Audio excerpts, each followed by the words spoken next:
You're looking good, and it feels good to be with you today. Hello, I'm Kendall Bryan Hunter, author of this book, Consider My Servant Job, and this is Come Follow Me, Get to the Point, where I always show up, I always come prepared, we never take roll, and it's bring your own refreshments. It's that time of year where you need to start taking this supplement, immune, has some zinc stuff in it. I get these colds, it's getting cold here. Well, welcome back. I'm sorry I'm running a little bit late. I just found out that some of the medical equipment I use, a CPAP headgear, has just been recalled for safety issues. So how's your day going? That's what mine's been like. On the other hand, we're up to 128 subscribers. Tell a friend you're part of something really big, and I'm just really confident you're going to be really blessed by the things we talk about today. Before we get into the Come Follow Me part, talking about the Book of Mormon, President Nelson made a list. I think this is in October 2018. President Monson encouraged people to read the Book of Mormon. So President Nelson read it, and then he came up with a list. And this is part of his list. The Book of Mormon is what the Book of Mormon is, what it affirms, what it refutes, what biblical prophecies the Book of Mormon fulfills, and Book of Mormon clarifies things, and then the Book of Mormon reveals information previously unknown. So that's 6 points with this list he came up with. Well, what's your list? As you're reading along, do you have a notebook? You're keeping notes with what you're reading, or you have something within the margins? Are you using an electronic... Excuse me. Prop air, just kind of like last week, and my tie is getting a little funny. But do you have some way to keep notes that you're studying, so you're not just having this slide over your irises and ricochet off your retinas, but is this seeping into your soul? Are you keeping notes about what you're reading, so it's enriching your study, so you're not just getting stuck into ruts? So the Book of Mormon, Chapter 6. Chapter 6 is Nephi's editorial call. It's also a bit like what Jacob does in Jacob chapter 1. As Nephi's writing, he says, first of all, he's going to compress things. So this is an abridgment. He's not going to give a full account. So when he answers the question about what his lineage is, he says, I'm from the tribe of Joseph. Now, he doesn't say he's from the tribe of Manasseh, which we learn later on in the book of Alma, but that he's from the tribe of Joseph. So he kind of gives broad brush generalizations and not as precise as he would. And the other records, the full plates of Nephi, is where he gets a bit more precise about things. Secondly, his focus is on broad brush details. Secondly, he's focusing on spiritual things, not secular things. And as he says, for the fullness of mine intent is to that I persuade men to come unto God, unto the God of Abraham, and the God of Isaac, and the God of Jacob, and be saved. And that's the point of the Book of Mormon. It's reflected in the title page. Nephi has the same approach. And, it raises the question, what's our intent? What are we focusing on when we show up to church? Is it just a neighborhood meeting? Or are we there to make covenants? Are we there for Christ or for our neighbors? Once you get your relationship with Christ, this enriches your relationships with your neighbors. Chapter 7. This is where you start getting to the romantic part. This is where, after studying the brass plates, Lehi realized, okay, we need to go back again. So this would be the, second time to go back to talk with the Ishmael's family and get them along as part of their group. Of course, to have children to intermarry for marriage and for having children so you can build up a nation. Now, Erastus Snow said this. He said, the prophet Joseph informed us that the record of Lehi was contained on the 116 pages, and that he himself, that is Nephi, being of the lineage of Manasseh, but that Ishmael was of the lineage of Ephraim, and that his sons married into Lehi's family, and Lehi's sons married into Ishmael's daughters, thus fulfilling the words of Jacob unto Ephraim and Manasseh, in the 48th chapter of Genesis, which says, and let my name be named upon them, and the name of my fathers Abraham and Isaac, and let them grow into a multitude in the midst of the land. Thus these descendants of Manasseh and Ephraim grew together upon this continent. So that's one of the things missing from the 116 pages was the tribe affiliation. Nephi the Lehi was from the tribe of Manasseh, and Ishmael was from the tribe of Ephraim, both from the tribe of Joseph. We don't care about that stuff except in our patriarchal blessings, but it was very important to them.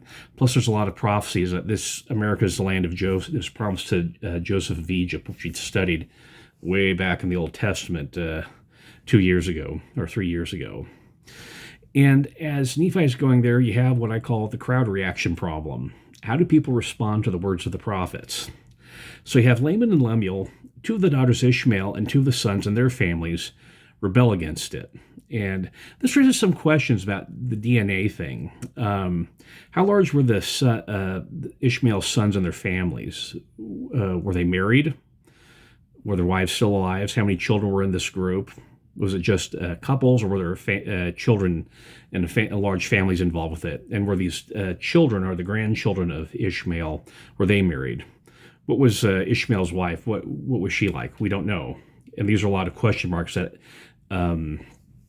happen when you discuss the DNA problem in the Book of Mormon, since the mitochondrial DNA comes from women. And as feminists are quick to point out, we don't have a lot of the names of the woman. Now that, of course, is an evidence of the ancient origin of the Book of Mormon, because they didn't include this. And that's just a stumbling block that some feminists have, is, they have these expectations and the Book of Mormon fails to meet it, so they smash it, burn it, melt it down. And yeah. So back to that. So we don't know about the families in there, the family makeup, and this brings some questions. Presumably they were endogamous. They're from Jewish and they're from the same tribe, but not necessarily so. And then, of course, in addition to the families, did they have servants, some like Zoram? What was Zoram's tribe's affiliation? Presumably Judah, but we don't know. So you have the thing split apart. Is the two daughters rebel, and presumably they end up marrying Laman and Lemuel. On the other hand, there are three other daughters. So the eldest daughter marries Zoram, and then one of the daughters stood up for Nephi, and then presumably the third daughter married Sam. And you kind of see how the families are being set up. So another thing, I got a little bit ahead of myself, is so you have Lehi, then you have Ishmael with a lot of question marks, then you have with the Mulekites. And if you remember with the Mulekites, they were larger than the Nephites. We'll talk about this a little bit later on, why the smaller group had dominance over this larger group. And it had to do with their literacy and the records. But what was the makeup of the Mulekites? We don't know. We just have a lot of assumptions, is that we read that Lehi was from the tribe of Manasseh, and we assume that everyone else was like, no, that's not true. We're just reading stuff in there. And the Book of Mormon is an abridgment, so there's stuff that we'd like to know that we just plain and simply don't have. That's just missing. Plus, too, there's also the question about surviving Jaredites. You see this with the names. In Ether, chapter 7, verse 4, you see the names Korihor and Nehor. Those aren't Nephite names, although they're Korihor and Nehor were famous Nephites. Those are actually Jaredite names. So that gives a clue that in addition to Coriantum, where there have been other Jaredites or some contact, something happened where they had the contact with the Jaredites, and were there any other people beside the Nephites, Mulekites, and Jaredites there? So that is chapter 7. It's a lot in there. Like I said, we're at the point where we're still finger painting and making mud pies with the Book of Mormon, but we're not taking it seriously in the way that President Benson wanted. We're not doing the serious study that we need to be doing. Chapter 8. So the families are together. They're married. Or I think they get married later on. Then Lehi, who's the leader of the group, has this dream, and it's the famous Lehi dreams. I'm going to skip on to that. That is a separate point. So chapter 9, Nephi again talks about the process about writing the Book of Mormon, or they should say more correctly, the small plates. Is that Nephi was keeping two records, the larger formable plates of Nephi. Then you have the small plates of Nephi, which are the more spiritual one. And, the reason why he, of course, kept that record, because he knew that Joseph Smith would lose 116 pages. And you can read about in section 3 and section 10 and, the various books about church history, the Truth Restored, Our Heritage, and, of course, Saints. So something to think about this. What's your journaling like? What's your backup like? Have you scanned in your mission journals? Are you scanning in your personal journals if you just have a paper copy? If you just have one copy, once you lose it, it's gone forever. There's no way to recover it. However, if you have a backup copy that's scanned in, and then it's put up on cloud storage, and you don't have to worry about that. What about your mission emails? What's your mechanism for preserving those?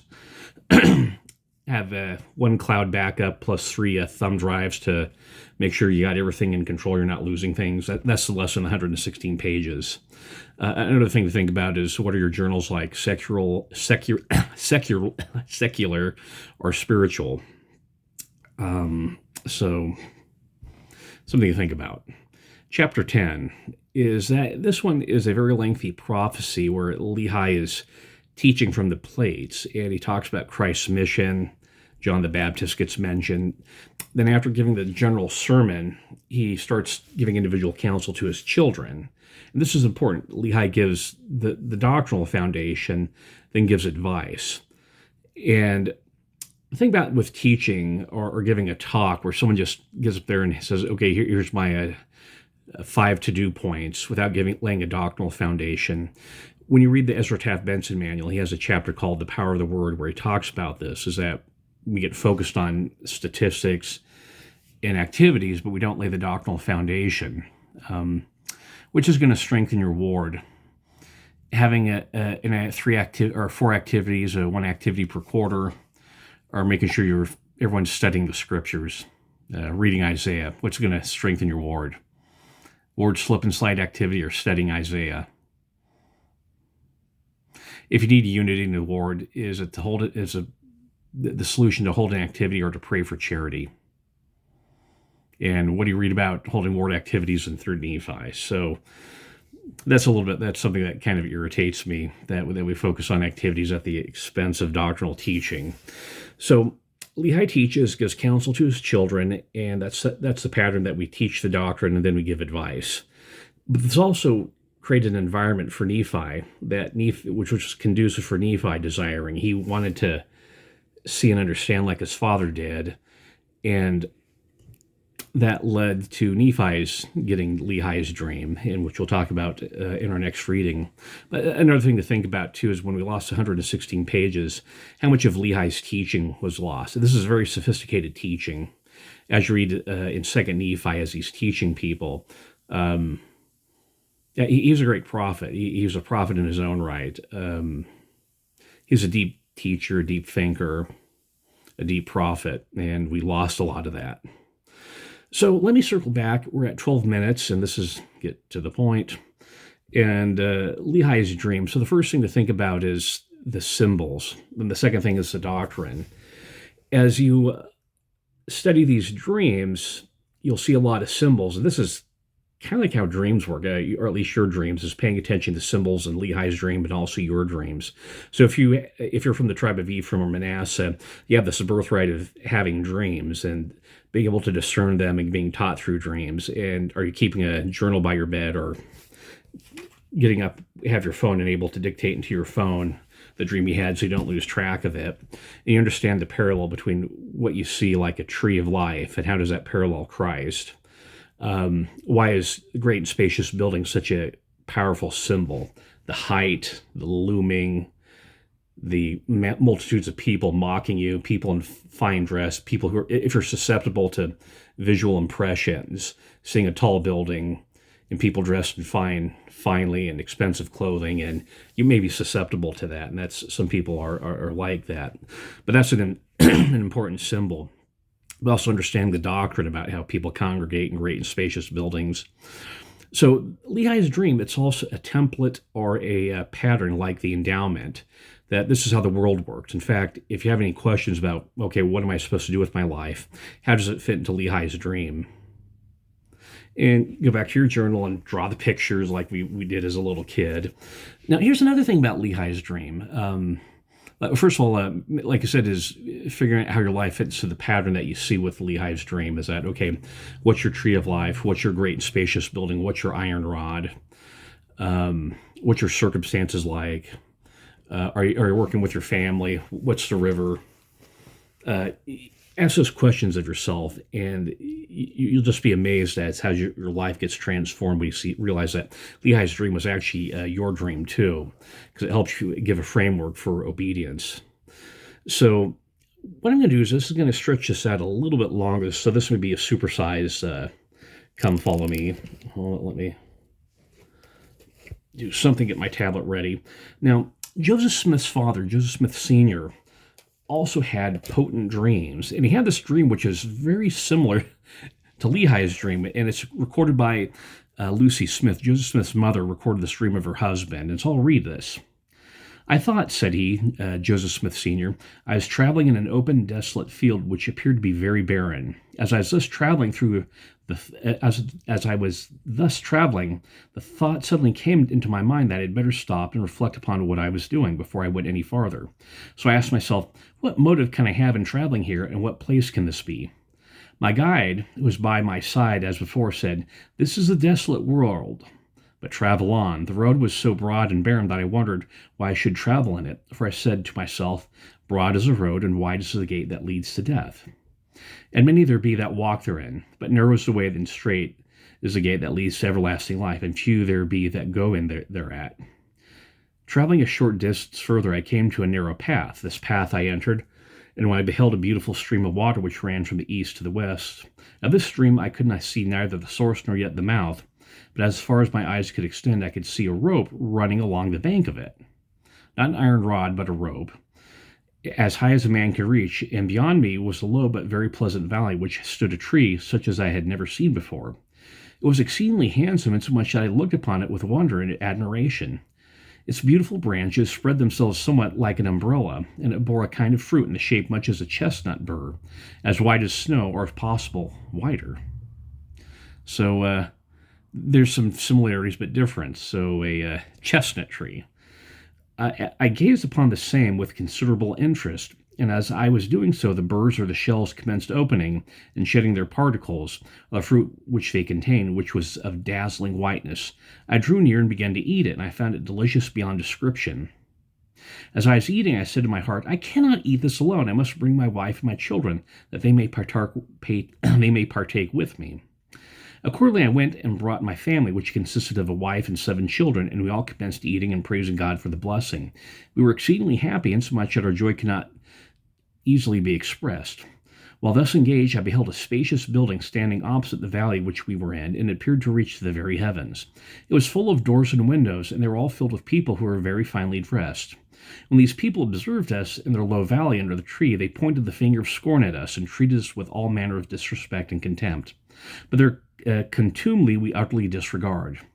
I presently turned to my guide and inquired of him the meaning of the fruit that was so delicious. He told me it was the pure love of God, shed abroad in the hearts of all those who love him and keep his commandments.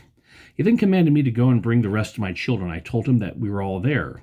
No, he replied, look yonder, you have 2 more, and you must bring them also. Upon raising my eyes, I saw 2 small children standing some distance off. I immediately went to them and brought them to the tree, upon which they commenced eating with the rest, and we all rejoiced together. The more we ate, the more we seemed to desire, until we even got down upon our knees and scooped it up, eating it by double handfuls. After feasting in this manner a short time, I asked my guide what the meaning of the spacious building was, which I saw. He replied, it is Babylon. It is Babylon, and it must fall. The people in the doors and the windows are the inhabitants thereof, who scorn and despise the saints of God because of their humility. I soon awoke, clapping my hands together for joy. Joseph Smith Sr., it's interesting how it's adapted to Joseph Smith, how his circumstances, it's similar, but instead of an iron rod, it's a piece of rope, and it's more of a chestnut tree. So, Lehi's dream is your dream. So let's go to the Christ quotient. We're at 18 minutes. I try and keep this really short, but I had to do this a little bit long to read that. So Nephi's purpose is to save people. And what's your purpose? Is your purpose founded on Christ? And if you have questions about your purpose, are you reading your patriarchal blessing? What's your attitudes towards marriage or obedience? Are they the same attitude that Christ has? Personal revelation. Are you getting dreams? Are you understanding dreams? Are you praying for understanding? Are you able to understand the patterns of how dreams work? How what you see in a dream is teaching this other truth over here, and you understand how the symbols represent the point being taught, how a tree or a building, why these are effective symbols. And lastly, I like to quote 1 Nephi 10:19. This is something that Nephi quotes. He says, for he that diligently seeketh shall find, and the mysteries of God shall be unfolded unto them by the power of the Holy Ghost, as well as in these times as in times of old, and as well in times of old as in times to come. Wherefore the course of the Lord is one eternal round. If you're looking for something, you're going to find it if you're honest and you're diligent with it. And if you have questions about the CS letter or this new thing called a letter from my wife, it's sort of a rehash, a little bit more scholarly, but you have friends or you have who are leaving the church or family members. In our ward, we have a brother who, on his mission, his entire family left the church. When he came back, they're no longer members of the church. And that's not how my mission was like, but this is what it was for him. But if you're looking, are you finding? And you're looking to Christ for your answers? If you have questions about marriage, are you turning to Christ? About finances, are you turning to Christ? Are you questions about LGBTQ issues? Are you turning to Christ for your answers? And turning to Christ, that's the point.